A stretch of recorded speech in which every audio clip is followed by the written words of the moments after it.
Okay, so we're going to talk about copyright, the ever exciting topic of copyright, which, as I hope you know, is a legal right of a writer, singer, composer, maybe publisher, or record label, whoever holds the copyright for an item. It's their right. They have the exclusive legal right to print that thing, publish that thing, perform it, film it, etc. Meaning you don't have the right to use that material unless we're talking about very specific circumstances, which I'll get to in a minute.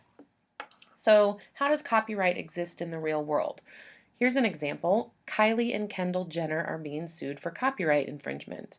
So they have a relationship with PacSun, and apparently they have come up with a t-shirt from their recent summer line, and the t-shirt has the slogan, "Run away, fall in love, never return." Well, there's a company called Island Company that has a slogan that reads, "Quit your job, buy a ticket, get a tan, fall in love, never return." So, fall in love, never return, fall in love, never return. This slogan, according to Island Company, is theirs and is copyrighted, and Kylie and Kendall Jenner, along with PacSun, have no legal right to use it and are going to be sued for doing so. Another real life copyright case is this one.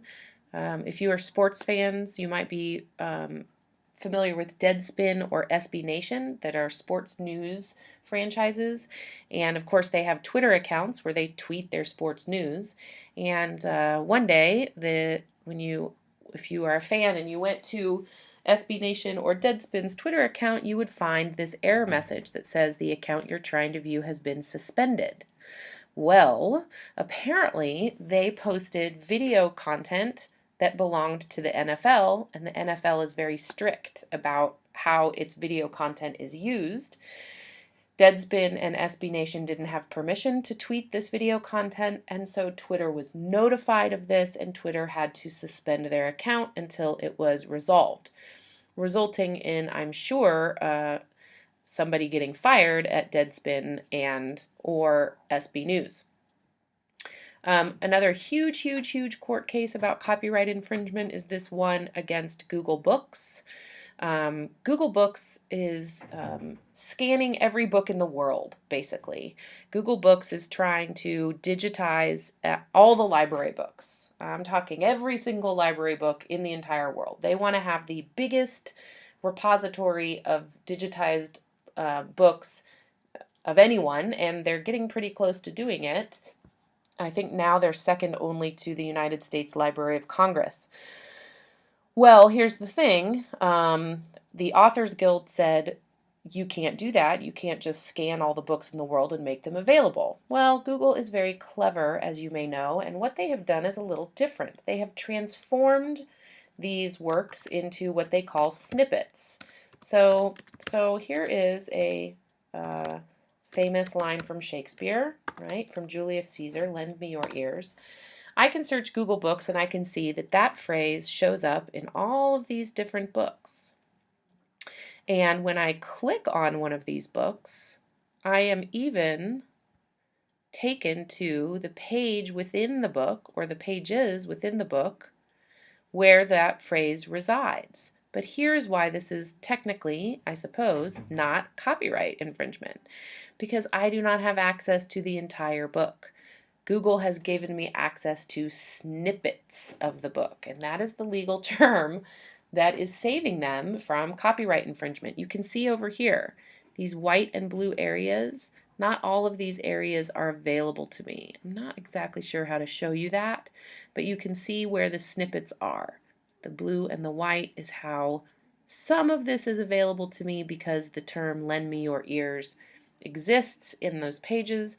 But since the entire book is not available to me, then that means that Google has transformed this book into a series of snippets. And see, it says right here, some pages are omitted from this book preview, and therefore the Second Circuit Court of something has said it's not infringement. This will probably go to the Supreme Court, and we'll wait to see what they have to say. Okay, so what does it mean for you? I'll tell you what it means. It means that don't use copyrighted material unless you have considered something called fair use, right? Fair use means that you can use copyrighted material in certain circumstances. It depends, right? How are you using it? What are you using? How much of it are you using? Where is it being published? Who can see it, right? How have you handled your use of copyrighted material? So you have to think, what is the original item that you're using? If it's highly creative, like photos, songs, etc., that's kind of not working in your favor. How are you using it? Well, luckily for you, it's a school assignment, right? And so probably that is in your favor for fair use. How much of it are you using? Well, I'll tell you right now, for a song, for example, you can only use up to 30 seconds. And so you can't, for example, take your favorite song and play it in the background of a 3-minute video. That would be copyright infringement. Are you competing with the original item? Probably not, right? You're not Kylie or Kendall Jenner, so you're not funneling money away from the original copyright holder because you've used it to make money. However, that's why we get back to this less than 30 seconds thing, because you could be taking money away from an artist, for example, if you used her entire song and then posted your video on YouTube, and then people could listen to the song on your video rather than purchasing the song, right? Okay, complicated. So what should you do? Here's what you should do. You should make this website your favorite website, Creative Commons. Creative Commons is a special licensing that an artist can apply to his or her own work that gives you advanced permission to use it. Okay, you can find Creative Commons licensed content by searching here. So let's say you want a picture of a mosque, okay, and you want to see if there are Creative Commons licensed works available through Google Image. Turns out all of these have licenses that say you already have advanced permission to use them. Okay, so here I go. I'm going to go all the way, click all the way through to visit the page where this exists. And this image that's on Flickr that was posted by Eric Alex Rogers here on December 6th, 2008, has a Creative Commons license. These symbols right here, these are Creative Commons license symbols. So I can click on some rights reserved and read that I am free to copy and redistribute this picture. I'm also free to remix or transform it, as long as I follow these terms. I have to give credit and provide a link and indicate if I made changes. I may not make money from it. And I have to, if I do transform it into something new and share it with the world, I have to also apply the same terms, which is an attribution, non-commercial, share-alike 2.0 generic license. Okay, so great. I am going to save this picture, use it in my iMovie, give him the attribution he deserves by including something called a mediagraphy with my bibliography. Obviously, when you turn in your video, you're going to also turn in a bibliography listing all the sources you use to learn about your topic. You're also going to turn in a mediagraphy listing all of the media you use to create your film. So it will be MLA formatted just like a bibliography, but it's going to look a little strange. These examples should show you that it looks a little strange, right? These are not your typical author's last names, and that's because these are generally going to be usernames that people have created for things like Flickr or whatever it is that they're uploading their video content or their image content or their sound content to. And you're also going to notice that these titles, in this case this is a photograph and this is a song, they're links because I have linked to the original item. That's not something I normally do in a bibliography, but I am going to do that here in my Mediagraphy. So let's say I'm going to use this picture. So Eric Alex Rogers, he actually has kind of a regular name. So Rogers, Eric, Alex, right? And that was called Mosque Mariam. Mosque Mariam. I got it from Flickr on December 6, 2008. December 2008. That's a web source. Today is the 26th of October, 2015. I'm going to italicize this because it is the name of the website. I'm going to copy this link, and I'm going to make this into a link. Ta-da! Oh, and then I'm going to alphabetize it. Goes there. Okay, so there you go. My Mediagraphy is going to look like a long list of images or sounds. So back to Creative Commons. Okay, back to Creative Commons. Like I said, I can also look for music. So let's say I want salsa music.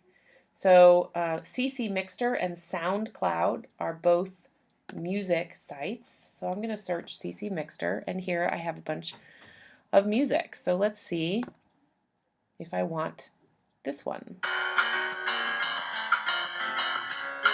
Okay, let's say that's what I'm going to use. You'll notice here's my Creative Commons licensing information. I am free to share it. I have to attribute it. I can't try to make money off of it. Okay, I'm aware of that. Now I can go use it. So I then download this and put it into iMovie and use it. So here we are. Oh, sorry, this one. So here we are, Numeron. Okay, here's the title. Here's the date. This is what I would use, oops, sorry, to make my entry in my Mediagraphy. So Numeron. Sorry, Numeron.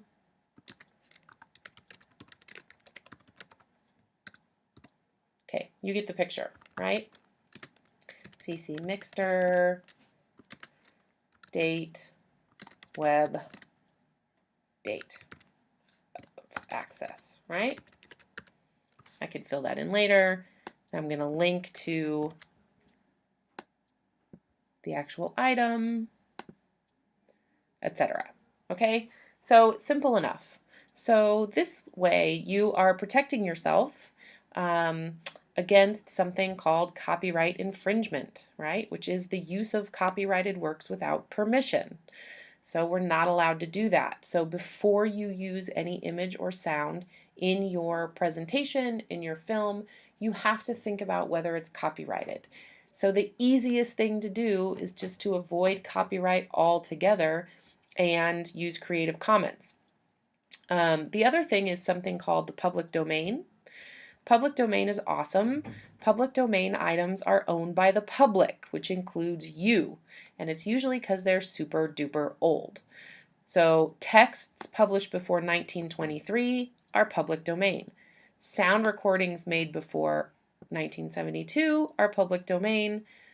Government materials are public domain. You can use those as much as you want. So one of the things that you want to use also is our copyright libguide, which is research.fasha.org/copyright, where there's a whole bunch of really great information about copyright, but there's also this lovely list of copyright-friendly material.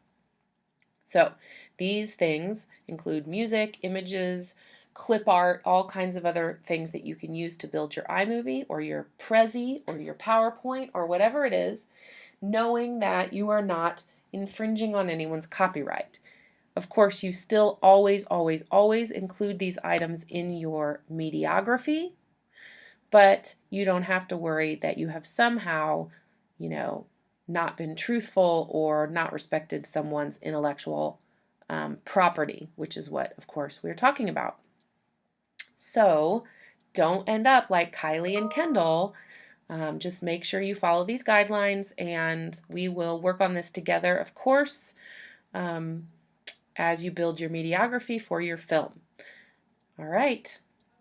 See you soon.